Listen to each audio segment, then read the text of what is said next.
외국인이 코스피 대거 매수 중에 있습니다. 제가 커뮤니티 글을 통해서 말씀드렸는데 어제도 그랬는데 오늘은 더한데요. 지금 12시 40분 장중인데 코스피 1조 원 선물을 무려 1조 6천억 이렇게 되면은 누적이 플러스가 여기에다가 한 3천억 더 해야 되거든요. 그래서 플러스 5천억 정도 상방으로 잡히고 있습니다. 제가 최근에 이런 말씀 드린 적 있죠. 정말로 모르겠다. 오를 듯 하면서 하락시키는 패턴인지 아니면은 지금 오르긴 오르는데 자꾸 누르면서 개미들 마저 떨어내려는 것인가 했는데 지금은 이제 약간 이쪽으로 기울고 있는 겁니다. 왜냐면 개미들이 지금 이렇게 빠져나가고 있는데요. 거기에 한 몫을 한 게 뭐죠? 이거죠. 지금 전쟁 위험 속. 이게 파생하는 미국의 사주가 옛날에 힐러리가 했던 발언을 밀어보면은 미국이 조금 부탁하면은 이렇게 돈 받고 그러는지 모르겠는데 이렇게 도발도 예전부터 해주는 것 같더라고요. 예전 과거 힐러리 발언을 토대로 봤을 때요. 미국인 동향 양호한데 일부 섹터 그동안 제가 반도체와 자동차 특히 기아 현대차 특히 기아랑 삼성전자 매수 많이 했다는 말씀을 드린 바 있죠. 금액상으로요. 기아는 사상 최고가를 내고 있는데 외국인 동향이 요거거든요. 요게 이렇게 외국인 계속 더 들어오면서 계속 더 들어오고 있죠.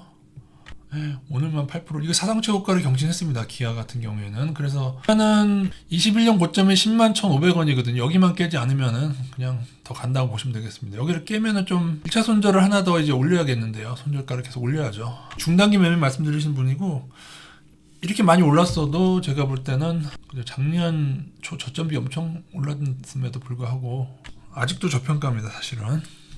한 가지 드리고 싶은 말씀은 코스피는 사실 말도 잘 안 나오는데 여기에 빠지고 있죠. 학습된 무기력에 빠져 있는데 하지 마시고 끝까지 외국인 가는 대로 만약에 내년 6월까지 음모론으로 말씀드리는 거긴 한데 경매도 금지한 게 외국계 기관 허락을 받고 우리나라 공무원이 움직인 거면은 어쩌면 근데 이거는 약간 좀 그냥 흘려 들으세요. 가능성은 크지 않습니다. 어쨌든 많이 오를 건데 개미 떨어내기가 아닌가 요거를 조금 더 보도록 하겠습니다.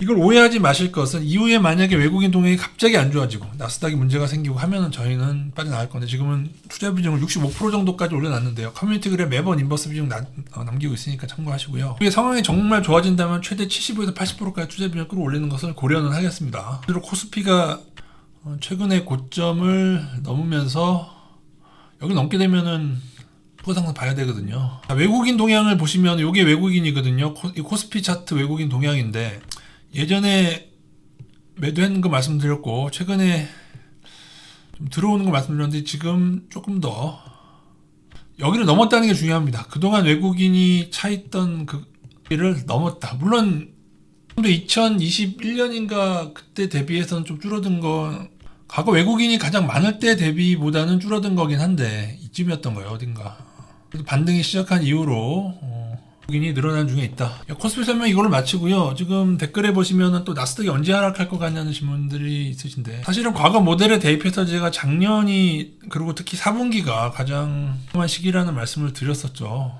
하지만 제가 나스닥 인버스를 크게 가져가지 않는 이유는 제가 늘 말씀드렸다시피 오버슈팅을 염두에 뒀었고 또 하나는 개미들이 반도체 세배 하방 베팅을 서학개미들이 그걸 작년 하반기에 계속해가지고 이거 잡아먹고 가야 되지 않겠습니까? 그래서 말씀드린 건데 근데 이제 너무 작년 하락할 가능성이 과거 모델상 크다는 제 말씀을 듣고 좀 기다리셨던 분들이 있는 것 같아요. 근데 제가 그런 게 제가 좀 우려돼서 그러니까 또 이제 또 하방에 또 크게 베팅할 게 우려돼서 제가 커뮤니티 글을 매번 짜드리고 있으니까요.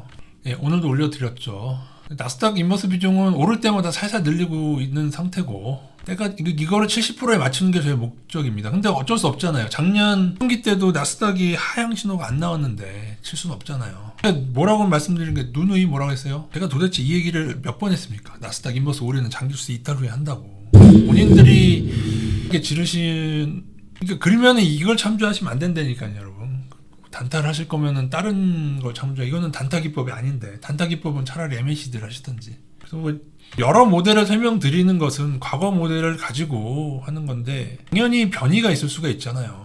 과거에 있던 일이 똑같이 벌어진다는 건 없는데 물론 그 큰 틀에서 벗어나진 않습니다. 저는 아직도 큰 틀에서 벗어났다고 생각지는 않고 있어요. 말했듯이 파생의 발달로 인해서 개미들이 하방에 폭주하면은 더 올려 붙여서 토토라니까 토토 LG에 배팅하면은 토토에서 이렇게 승부조작 계속 승부조작을 어떻게 보면은 그분들이 승부조작의 원천인 거예요. 본인이 그렇게 다들 질러 놓으니까는 나스닥 상승의 원천이 되는 거죠. 그죠?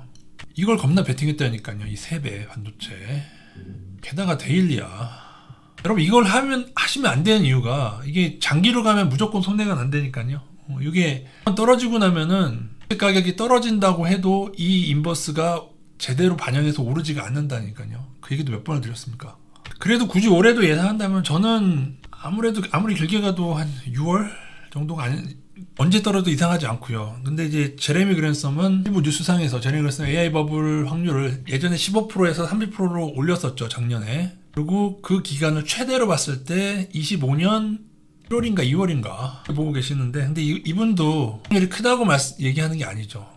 버블이라는 거 언제 붕괴돼도 이상한 게 아니에요, 여러분. 그걸 여러분 아셔야 되고. 근데 만약에 여러분 6월까지 우리나라 증시가 올라가고 나스닥이 6월 이후에 꺾이게 된다면은 음모론이 우리나라 공무원이 거의 외국계 기관에 허락받고, 근데 요거는 가능성이 좀 떨어집니다. 그냥 흘려 들으시고 일단 그렇게 보겠습니다. 모습이 좀 자주 조절하게 될 것 같습니다. 이거 목좀 자주 조절하게 될 것 같고요. 모든 기반이 차트가 우선입니다. 외국인은 강도를 조절하는 데 참고하는 거지 모든 것은 차트 기반이니까요. 제가 바라기는 반도체가 좀 올라줘서 반도체도 기아차처럼 사상 최고가를 SK하이닉스나 삼성전자가 좀 경신을 해줘서 좀 잘 마무리가 됐으면 하는 바람이 있습니다. 얼마를 더 오를지는 저는 모르겠습니다만은 우리한 투자자들은 살살 줄여가셔도 되는데 뭐 줄이더라도 전량 매도할 필요는 없죠. 저평가니까요. 반도체는 저평가가 아니라서 손절가를 정해야 되는데 하이닉스 손절가 2차 손절가를 좀 잘못했는데 2차 손절 13만 1,000원 정도로 맞춰서 대응하셔도 될 것 같습니다. 삼성전자 하이닉스도 1, 2차 손절가 다 정해드렸고 손절가가 깼더라도 회복하면 다시 바로바로 따라 들어가셔야 됩니다. 이상입니다. 한 가지만 더. 만약에 여러분 반도체가 지지부진하게 될 경우에는 코스피 지수는 21선 버텨내게 되면은 반도체 말고 좀 낙폭 과대 위주로 좀 접근을 하도록 하고, 화학주를 낙폭 과대로 설명을 드려서 지금 잘 오르고 있는데 지금 늘리기에는 또 너무 급반등해서 좀 그렇고요. 좋은 섹터가 있는지 또 찾아보도록 하겠습니다.